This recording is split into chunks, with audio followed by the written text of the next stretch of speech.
বন্ধু এটা কি শুনতাছি বাংলাদেশ বেলা আজকেও ঠকছে শুয়ারের বাচ্চারা কিছুই পায় না গু ফালাও বাদ পাবো না ওই জন্য ফার্ম দিতাছি কয়টারে কামে ঢুকাই দিই বন্ধু এটা তুই কি শুনাইলি রে খেল খেল চাঙ্গা দাদারা এত বড় একটা টিকিট বললে 3-4 টিম মিলে মার চাঙ্গা দাদা এটা মাই দিচ্ছে 3-4 গ্রাম পার হয়ে গেছে তোর দাদা ক্রিকেট খেলতো আঙ্গ দাদা ফুটবল খেলতো প্রতি ম্যাচে 15-20টা করে গোল দিয়ে আইতো কিন্তু আঙ্গ দাদির হতে পাইতো না আঙ্গ দাদির তো কেউ খেলে পাইতো না দাদি একলাই 10-15 জন নিয়ে খেলতো বন্ধু তুই এটা কি শুনাইলি রে এ হারাম দাদা করে কই এটা করে সই মারে তাও সীমানার বাইরে যায় না এটা সীমানা হবো না তো সীমানা হবো মেসি আর আঙ্গ দাদা 5-5 করে খেলছে বুঝছস আঙ্গ দাদা এমন বান্ধে বল টান মারছে মেসি 12 মাসে বল খুঁজে পায় না বন্ধু তুই এটা কি শুনাইলি রে তোর দাদা খেলতো ফুটবল আমার দাদা খেলতো ক্রিকেট বল আমার দাদা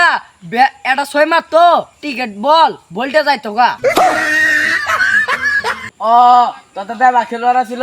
আঙ্গ দাদা মেলা বড় খেলোয়াড় ছিল একবার বল শট মারে স্টেডিয়ামে কাজ ভেঙে গাইছিল তোর দাদা তাহলে তোর দাদির লোকে পাইলো না কে আঙ্গ দাদা তো মেলা বড় বড় স্টেডিয়াম মাঠে গেছে হ্যাঁ কিন্তু দাদির স্টেডিয়াম মাঠে সীমানা খুঁজে পায় না ওই কথাটাই দাদা যে বিশাল খেলোয়াড় ছিল আমি যে দাদার নাতিন কিছুটা হইলো শিখছি ইংল্যান্ডে খেলা আছে না ওনা আমার দাদা লয়ে যা খেত খেলার জন্য ইংল্যান্ডে সরকার আছে না ছুড়ো মুড়ো খেলা হইলো না আমার ডাক দিয়া সারা খেলাই জোর কারণ না আমি এই খেলাটা